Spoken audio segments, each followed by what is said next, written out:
Hi friends, welcome to మహా truck vlogs. ఇప్పుడు వచ్చేసి మనకు కిరాయి వచ్చింది. అదైతే లోకల్ కిరాయి కాదు, హైవే కిరాయే.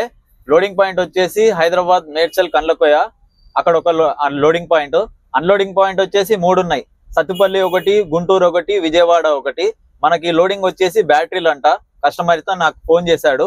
సో మన వీడియో చూసే వాళ్ళందరూ సబ్స్క్రైబ్ చేయండి, లైక్ చేయండి, వీడియోని షేర్ చేయండి, మీరు సపోర్ట్ ఇవ్వండి. ఇప్పుడు వచ్చేసి మనకు బోయంపల్లి సిగ్నల్ దగ్గర అయితే ఒక 200 మీటర్స్ వరకు ట్రాఫిక్ ఉంది. ఎందుకంటే ఇది goods vehicle no entry time కదా, పెద్ద పెద్ద బండ్లన్నీ వస్తాయి, ట్రాఫిక్ అనేది పెద్దగా అయిపోతుంది. సో దానివల్ల మధ్యాహ్నం టైంలో అయిపోతుంది. మనకు వచ్చేసి ఈ కిరాయి వచ్చేసి 10,000 కిరాయి.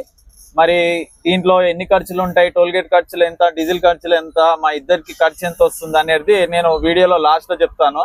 మన బండి అయితే లోడింగ్ స్టార్ట్ చేశారు.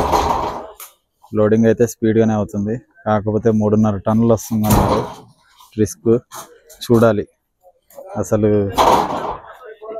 3.5 టన్నులు అంటే మరి దారిలో టైర్లు వెళ్ళిపోవడం అట్లాంటివన్నీ జరుగుతాయి.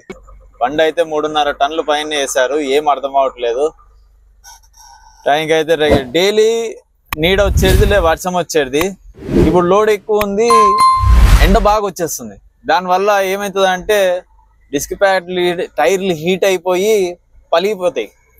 అదే మెల్లగా వెళ్ళాలి. ఇప్పుడు 60 దాటద్దు స్పీడ్, దాటితే మాత్రం టైర్లు పలిగిపోతాయి. అయితే మనం ఔటర్ రింగ్ రోడ్ ఎక్కాము, ఓఆర్ఆర్. దీనివల్ల మనకు చాలా టైం సేవ్ అయిపోతుంది. ఎందుకంటే నాకు లోడింగ్ పాయింట్ నుంచి ఇక్కడ షామీర్పేట ఔటర్ రింగ్ రోడ్ కి 7 కిలోమీటర్లు మాత్రమే. కానీ లోకల్లో నుంచి వెళ్తే మనం అమీర్పేట్ నుంచి ఎల్బీ నగర్